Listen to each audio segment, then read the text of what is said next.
What is going on, you guys? Hey, just an update on the 12-on-12 branch. What a pain in the butt. It's 50 minutes long, and we cannot get that thing to upload to YouTube to save our lives. I mean, we've done everything we can think of. If any of you are like iMac Air pros that can figure out how to upload it onto my channel, shoot me an email, schofieldwelding@gmail.com, with your phone number, and I'm gonna call you and we're gonna figure out how to get this thing uploaded for everybody. Schofield Welding, SCHOFIELD Welding. So anyways, that's kind of all that's going on right now. We've been really just trying to get that branch uploaded for the past 3 days and just struggling. But anyways, just let us know. Yeah, let us know. Jed? Yeah. He's sleeping. Let us know. He's trying to catch up on what we're talking about. I didn't realize you were talking. No. Let's see. Let's first thing, you guys. Let's talk about your attitude in the mornings. That's a hard one. And your attitude throughout the day. I mean, it's hard to get up early every single day, come out here and stand in 100-degree weather and weld. I mean, it takes a lot to stay motivated. It takes a lot to not just kind of fly off the handle, basically, I think. But guys, attitude is everything. We get told all the time that we have the best attitude on the job. It's because it's a decision you make every morning. You've got to get up. You've got to be. It's basically a learned forced thing for a few months, and then all of a sudden it's there. You're just every morning. I mean, I can wake up at 2 o'clock in the morning and talk to anybody you want me to talk to. I'm happy. It's easy. It's not something I struggle with anymore. Now, that being said, I used to struggle with it pretty bad. I would wake up, not want to talk, just don't talk to me, I won't talk to you, and we'll be good to go, you know? Used to be pretty grumpy, hated welding. And, man, that's a huge struggle. And guys, let me tell you, when you get up in the morning and you have a bad attitude, it instantly rolls over into the rest of the day, which rolls over into the next day, which rolls over into the next day, and it creates a habit. And now you got a bad attitude, you hate what you do, and yeah, it's a learned thing. You taught yourself to have a bad attitude. And I can honestly say that probably 2 years ago, yeah, it was probably about 2 years ago, I would wake up every morning, hate my job. I hated welding. And guys, I mean, not just a little bit of hate. I always passionately hated welding. Did not like it one bit, didn't want to do it. If any of you guys know me, my biggest passion is training horses and training dogs. It is what I love to do. But I would wake up every morning and basically just, I was pissed. I didn't want to be there. It sucked for me to go out and go weld. And then I would just have this bad attitude all day long. And I tell you what, guys, it drains you. And it drains everybody around you.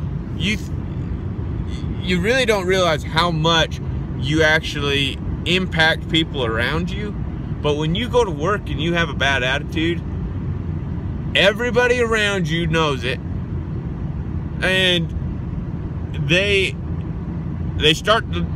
learn to resent you, basically. They don't like you, and it ain't because maybe you're a bad person or you're hard to work with, but it's your attitude. And I tell you what, when it comes time for layoffs, you will be the first to go.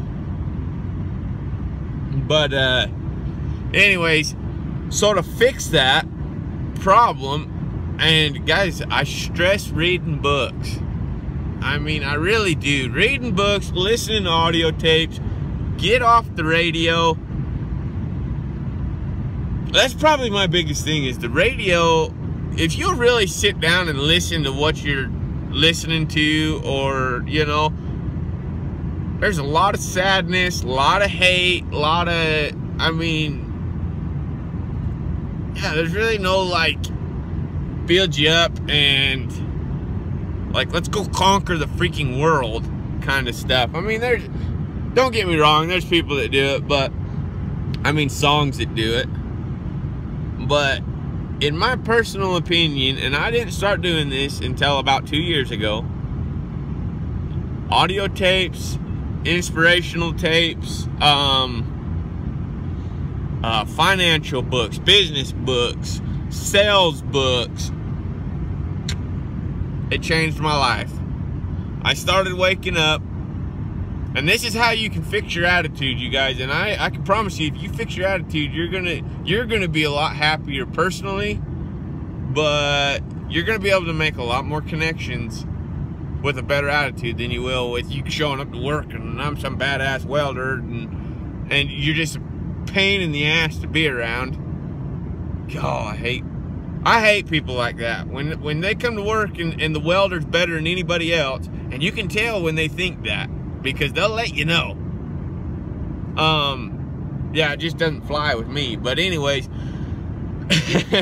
and if you show up to work and me and you are ever working on a job, and you come up and, I mean, I've had welders that say their helpers aren't allowed to talk to any other welders. You're to be seen and not heard. Good hell. If I had welders like that I helped. And I wasn't really one for sitting back in the corner and just letting them kind of walk all over me, buddy. I crawled down their freaking throats. And I mean, nobody is better than anybody in this industry. Let me tell you that right now. I don't care if you freaking picking up rocks. You are as good as I am. We are both out there doing the same freaking thing, making money. But anyways, back to fixing your attitude. These books changed my life, and I tell you what, it was hard. It was pretty hard, and I've always kind of attitude. I don't know. I wouldn't say that I had like a really negative attitude towards anything but welding, and I hated it. But every morning after I started listening to these books, I would get up, and I would seriously get up and just sit there and say, all right, I love my job. What do I love about my job? Well, I get paid a lot of money to do it. I meet awesome people. I have money to go out and do things after work. You know, like, if you have to, sit down with a pen and pencil and write down what you love about your job. I don't care if it's welding, helping, you're working at McDonald's, or just try to make it through, whatever it is, write down how that job is helping you move forward. Don't ever write down what's negative about it, because you already have a head full of negativity. Don't put it on a piece of paper and let your mind read it. All right? That is one way to fix your attitude. Another thing that we are figuring out, and we learned all this in books, is write down your goals. And I talk about it all the time. Talked about it in North Dakota. North Dakota, you guys, that place is freezing cold. I love North Dakota. I think it's a blast. I like to ice fish and all of that. But to go out and weld in the freezing cold all day long, wow. I mean, seriously, that's a lot of motivation to go out there. I would rather weld in southern Texas all day long than go up there and not be able to feel my fingers and just hate being outside because it's so freaking cold. But I started writing my goals down. I said, all right, what do I want to do? Well, I want a new truck. I want a house. I want this. I want that. I want 2,000 apartment units. I want to be out of debt. I want all my credit cards paid for. I want to be able to take my wife on vacations. Things like this. And now I'm like, okay, I got somewhere I need to be. Like, I've got something to push to. That will help your attitude a lot. Give yourself goals to where, and don't make them little dinky goals. I'm going to get through the day. Well, hell yeah, you're going to get through the day.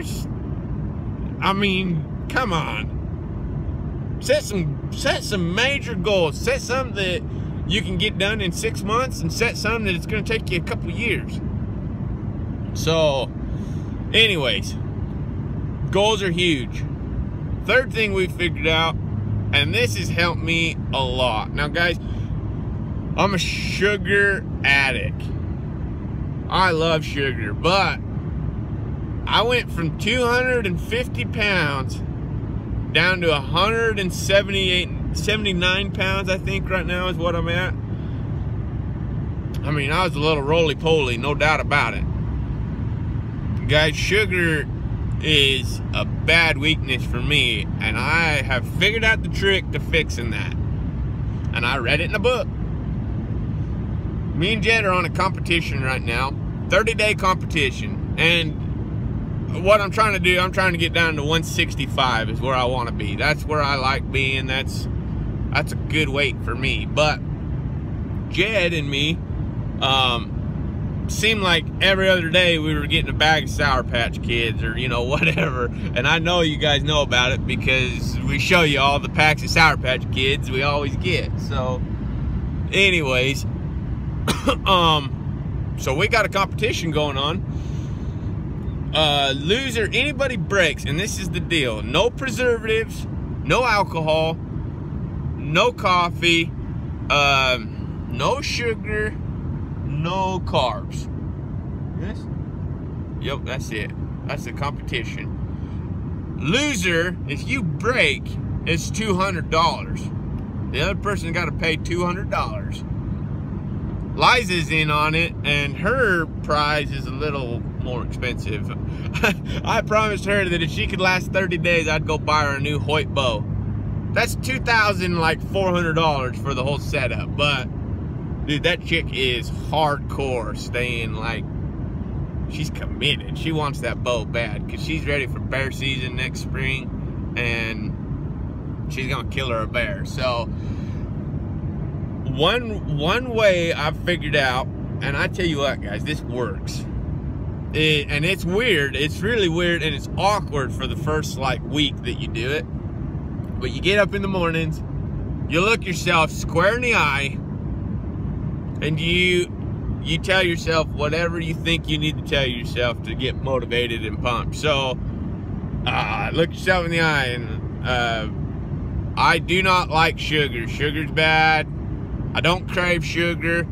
You'll be surprised at how much you cannot look yourself in the eye, because you know it's a good thing to do, I think, because once you tell yourself that, it's the dangest thing I have ever done, and I'm not kidding you. I did that, and I said, I looked myself, well, I kind of tried to look myself in the eye. Every time I said I don't like sugar, I'd look down at the corner of the mirror. So I made myself stare myself in the eye and be like, I do not like sugar, I do not crave sugar, all this stuff. Guys, we're in this thing a week and 3 days already. I have not craved sugar once. And like, I've been offered sugar, we've walked in the gas stations. I have not craved sugar not one time. And I craved sugar like every other hour. I mean, they did studies on some rats with sugar, and this will blow your mind. They did some studies on some rats. They took 30 rats, I believe it was 30 rats, and they fed those rats sugar water for an extended amount of time or whatever. And then they took them same bunch of rats and they fed them cocaine, freaking blow, you know. And then they stuck all of these rats back in a cage, and they gave them the option: cocaine or sugar water. You know what's the dangest thing? 80, I believe it was 80+% of them went to sugar water over cocaine. I mean, if that don't tell you something, that's freaking nuts. So anyway, so right now, those are my biggest 3 ways that I can help to keep you guys motivated, get you excited. If you hate your job, start training yourself to have a positive attitude about it. If you're getting your ass ripped every day and it just sucks and you just don't want to be there, you gotta step your game up. I mean, get up, tell yourself you love your job, write down whatever you got to write down to help yourself, and give yourself some goals, and talk to yourself in the mirror. And I tell you what, that mirror thing, that's gonna blow your mind. That blew my mind. But anyways, you guys, be blessed, have a great day, stay motivated. I want to hear how everybody's doing. I apologize. I have a lot of people writing me on YouTube, writing me on Instagram and Facebook, and I am just struggling to keep up right now. My biggest goal at the moment is to get this branch uploaded, and if any of you know how to do it, I mean, help a brother out. So anyways, you guys all have a blessed day, and we'll talk to y'all later. See ya.